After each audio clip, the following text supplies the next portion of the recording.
Paz do Senhor. Apocalipse 18.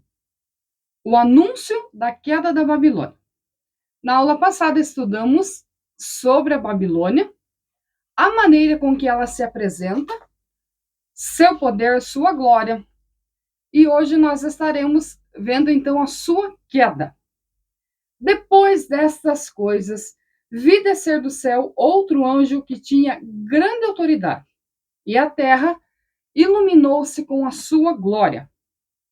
Então exclamou com voz potente, dizendo: Caiu, caiu a grande Babilônia, e se tornou morada de demônios, covil de toda espécie de espírito imundo e esconderijo de todo gênero de ave imunda e detestável. Pois todas as nações têm bebido do vinho do furor da sua prostituição. Com ela se prostituíram os reis da terra, os mercadores da terra se enriqueceram à sua custa, à custa da sua luxúria. Ouvi outra voz do céu dizendo: Retirai-vos dela, povo meu, para não serdes cúmplices com os seus pecados e para não participar dos seus flagelos. Porque os seus pecados se acumularam até o céu, e Deus lembrou-se dos seus atos iníquos em que ela praticou. Dai-lhe em retribuição, como também ela retribuiu. Pagai-lhe em dobro, segundo as suas obras, e no cálice em que ela misturou bebidas, misturai dobrado para ela. O quanto a si mesma se glorificou, viveu em luxúria, dai-lhe em igual medida tormento e pranto, porque diz consigo mesmo: estou sentada como rainha, viúva não sou, pranto nunca hei de ver. Por isso, em um só dia sobrevirão os seus flagelos: morte, pranto e fome, e será consumido no fogo, porque poderoso é o Senhor Deus que a julgou. Nessa primeira parte, nós vemos o julgamento de Deus sobre a Babilônia. Vamos lembrar que no Apocalipse, Cristo, o Cordeiro, tem uma noiva, que é a chamada de igreja. E quando refere-se à cidade, é Jerusalém. No caso, nós temos essa meretriz, que é a grande Babilônia. É também a mulher que está aliada a Satanás. Em consenso geral, o que significa esta mulher? Nós vamos falar de poder. Poder econômico, político e religioso, que é o que tem controlado os povos desde o início. Vamos voltar lá no Éden para a gente compreender algo. No momento em que o ser humano desobedeceu a Deus e no seu coração, quis ser igual a Deus, você percebe ali um jogo de palavras da serpente diabo incorporada na serpente animal, que dialoga com Eva e vai induzindo Eva da curiosidade para o orgulho e do orgulho para a consumação do ato. Mas ele trabalha em qual área? Colocando na mente da mulher que eles podem ser iguais a Deus. Isto nunca poderá acontecer. Mas o pecado original tem essa característica. Trabalhou-se na soberba humana, aguçou-se os sentidos. Ali há uma divisão. O que antes era um relacionamento só entre o ser humano e Deus, agora esse relacionamento ele acontece com outro senhor, Satanás, que foi o que a induziu a pecar. Quando a gente olha para a terra, a gente começa a perceber as consequências dessa decisão. Ali vem Caim, ali vem Abel, ali vem a corrupção do gênero humano. Ali a gente percebe, já na época de Noé, que as pessoas simplesmente casavam, se davam em casamento, eram indiferentes. Olhamos também para a Torre de Babel, a necessidade de controle e de poder, e Deus vem e confunde as línguas. Posteriormente, nós vemos os impérios egípcio, assírio, babilônio, persa grego, romano. E o sétimo que está para se levantar. Então, quando você olha para a história, você percebe um jogo de poder. Só que esse poder, ele precisa se organizar. Então, ele é levado para a área política, onde um líder sempre toma as diretrizes, onde ele irá definir como os seus subordinados deverão se comportar, agir e quais regras obedecer.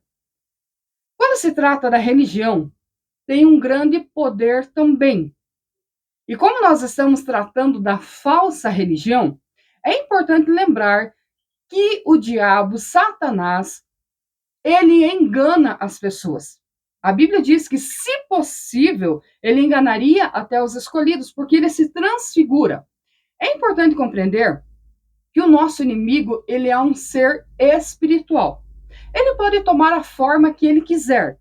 Por isso, algumas pessoas o descrevem como um animal feio, como um dragão. Outras dizem que não, ele tem um aspecto normal, ele tem uma aparência bonita, enfim. Ele se apresenta da forma que ele quer, porque ele é espírito. E dentro da religião, ele age.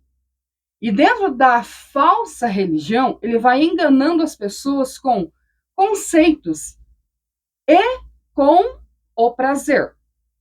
A religião verdadeira, os servos de Cristo sabem que para servir a Cristo tem que ter fidelidade e renúncia. Enquanto que o dragão, que é o próprio diabo, na falsa religião, ele libera todo tipo de prazer. E ele engana as pessoas dentro dessa área, porque elas não precisam de regras. Elas não precisam de princípios, porque viver debaixo de regras e princípios é muito difícil, é muito complicado. Então, poder político, religioso e outra parte é a economia. Precisa-se controlar a economia. E dentro desta parte, os mais pobres, eles ficam na mão dos mais ricos ou dos poderosos, daqueles que governam, daqueles que decidem. Então, perceba, falando de poder, nós temos essas três partes que se interrelacionam e controlam. Quando você olha para a história da humanidade, sempre foi assim. Seja em qualquer cultura, no momento em que uma pessoa se posiciona soberbamente no poder, muitos irão sofrer. E dentro dessa linha de pensamento, quem mais sofreu até os dias de hoje? Aqueles que carregam a promessa, que são os servos do Deus Altíssimo, aqueles que têm a marca do Cordeiro. Então, eles são perseguidos porque têm a marca da besta, a marca do dragão. Quando o anjo diz, caiu a grande Babilônia, lembre-se que não está falando de uma cidade, não está falando de um local geográfico, está falando de um sistema, de um império que vem de geração em geração.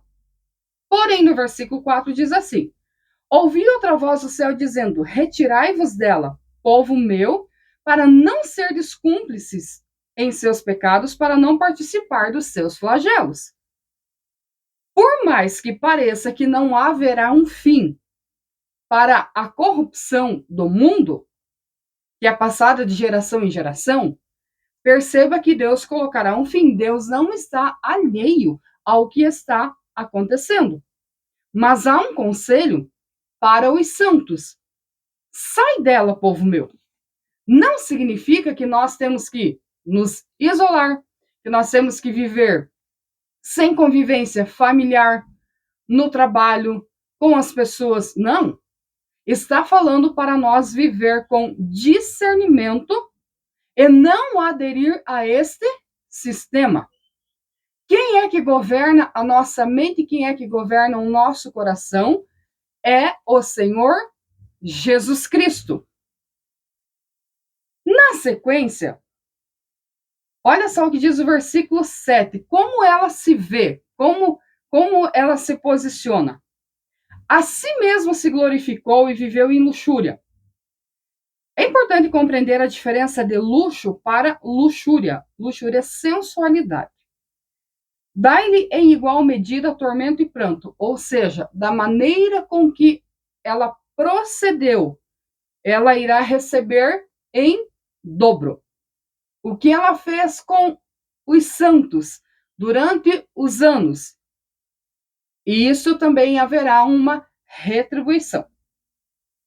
Do 9 para frente diz assim: os lamentos dos admiradores da Babilônia. Ora, chorarão e se lamentarão sobre ela os reis da terra com quem ela se prostituíram, ou que com ela se prostituíram e viveram em luxúria, quando virem a fumaceira do seu incêndio. Lembre-se que esse sistema é representado por uma cidade. E conservando-se de longe pelo medo do seu tormento, dizem: ai, ai, tu grande cidade Babilônia, tu poderosa cidade, pois em uma hora chegou o teu juízo. E sobre ela choram e pranteiam os mercadores da terra, porque já ninguém compra a sua mercadoria. Vamos ver a mercadoria: ouro, prata, pedras preciosas, pérolas, linho finíssimo, púrpura de seda, escarlata, toda espécie de madeira odorífera, todo gênero de objeto de marfim, toda qualidade de móvel de madeira preciosíssima, de bronze, de ferro, de mármore, canela de cheiro, especiarias, incenso, unguento, bálsamo, vinho, azeite, flor de farinha, trigo, gado, ovelhas, cavalos, carros de escravos, até almas humanas.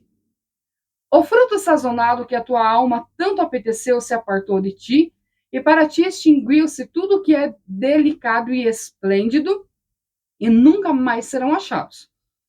Os mercadores dessas coisas, que por meio delas se enriqueceram, conservar-se-ão de longe, pelo medo de seu tormento, chorando e pranteando e dizendo: ai, ai da grande cidade que estava vestida de linho finíssimo de púrpura, de escarlata, adornada de ouro, de pedras preciosas e pérolas.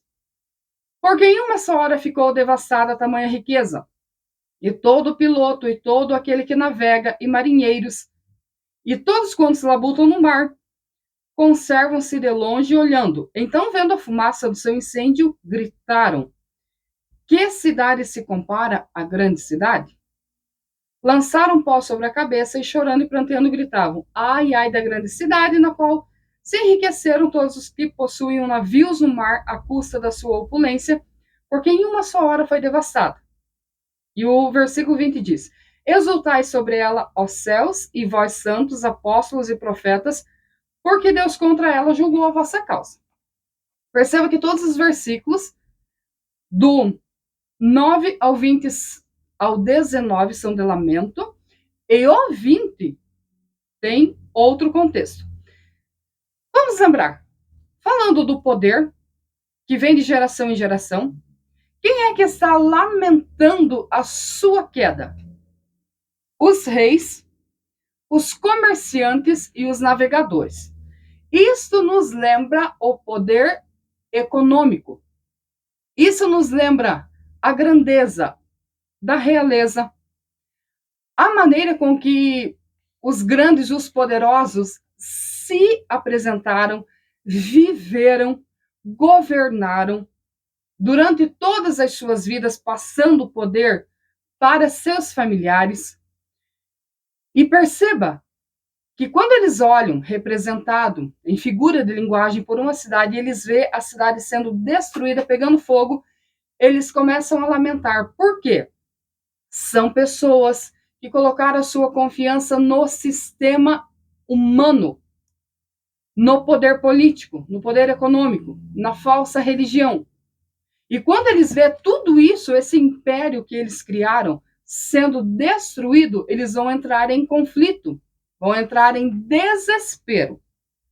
Mas o versículo 20 é muito interessante, porque ele diz assim: exultai sobre ela, ó céus, e vós, santos, apóstolos e profetas, porque Deus contra ela julgou a vossa causa. Ou seja, os santos não lamentarão a queda dos impérios humanos e terrenos, mas eles se alegrarão porque Deus julgou a sua causa. Quem perseguiu os santos? Aqueles que tinham poder e seus corações não estavam seguindo o cordeiro, mas estavam seguindo o dragão. É importante lembrar que o livro do Apocalipse é considerado o livro da esperança, porque ele nos mostra o julgamento dos ímpios e ele mostra a glorificação e a alegria dos santos. Então, toda a fidelidade, o sangue de todos aqueles que têm se mantido fiéis até os dias de hoje, e aqueles que já morreram e estão morrendo e morrerão por amor a Cristo. Este sangue clama por justiça. E o livro do Apocalipse nos mostra essa justiça de Deus sobre os impérios. A partir então do 21 ao 24 diz assim: a ruína de Babilônia é completa e definitiva.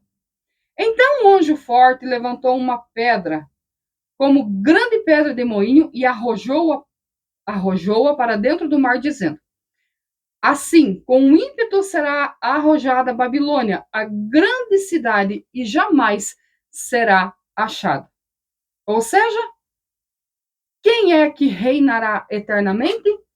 O próprio Senhor. Todos esses impérios, inclusive aquele que o dragão ainda irá levantar, que é relacionado à nova ordem mundial. Perceba que todos esses reinos desaparecerão. Mas o reino de Cristo, ele será eterno, ele já é eterno. Mas depois de julgar os povos, julgar as nações, julgar a corrupção, de exaltar os santos, ele estará reinando para sempre e eternamente. E a voz de arpistas, músicos, tocadores, flautas, clarins, jamais em ti se ouvirá. Nem artífice algum de qualquer arte jamais em ti se achará. E nunca jamais em ti se ouvirá o ruído de pedra de moinho. Ou seja, não haverá celebração, não haverá construção, não haverá fabricação e produção de alimentos. O reinado em todas as áreas, ele é aniquilado. 23. Também jamais em ti brilhará luz de candeia, nem voz de noivo ou noiva jamais em ti se ouvirá, pois os teus mercadores foram os grandes da terra. Porque todas as nações foram seduzidas pela tua feitiçaria. Interessante que quando fala seduzidos pela tua feitiçaria, nos lembra um certo encantamento. Não perceberam com clareza com o que estavam se aliando. Até porque o poder cega. Faz-se aliança com inimigos. Faz-se alianças por corrupção. Simplesmente para manter o controle e o poder. 24. E nela se achou o sangue de profetas, de santos e de todos que foram mortos sobre a terra. Quero encerrar com o exemplo do reinado de Acabe e Elias. Se você estudar a história, você perceberá que ele foi um rei mau, pecou contra o Senhor, trouxe a idolatria para Israel, casou-se com Jezabel, fez aliança com ela, e os dois eram perversos e maus. Mas eles tinham uma pedra no sapato, chamado profeta Elias. Virava e mexia, Deus mandava Elias ir confrontar o rei, e ele ia. Outros profetas também confrontaram o rei, inclusive o profeta Micaías. Você tem que compreender que o profeta é aquele que Deus levanta para transmitir a mensagem de Deus. O profeta, ele não tem uma mensagem própria. Ele chega, no caso, nos reinados, estou me referindo agora apenas a Israel, aos profetas que iam e diziam: assim diz o Senhor, denunciando o pecado e chamando-os ao arrependimento. Agora, de forma geral, em todos os reinos, em todas as épocas, Deus levantou pessoas, profetas, para denunciar o pecado daquela geração. E esta geração, ela não vai aceitar alguém tocando na sua ferida. Ela vai rejeitar a mensagem. Na nossa época não é diferente. Temos profetas de Deus, pessoas que denunciam o pecado. E mais você percebe uma oposição, perseguição. Porém, aqueles que foram fiéis a Deus e a sua missão denunciaram o pecado dentro da vontade de Deus. Está no versículo 24. Nela se achou o sangue de profetas e de santos e de todos que foram mortos sobre a terra. Aqui fala da perseguição em que todos os santos sofreram durante os anos de vida que tiveram sobre a terra. Então você percebe a Babilônia sendo eliminada, não punida, eliminada para sempre. Quem é que permanece? O Senhor Jesus, o Cordeiro de Deus, o Rei dos Reis, Senhor dos Senhores. E juntamente com ele os santos, a sua igreja, que é composta de todos os povos, de todas as etnias, de todas as raças e de todos os tempos. Então, compreendemos que vale a pena ser fiel. Que Deus te abençoe, em nome de Jesus.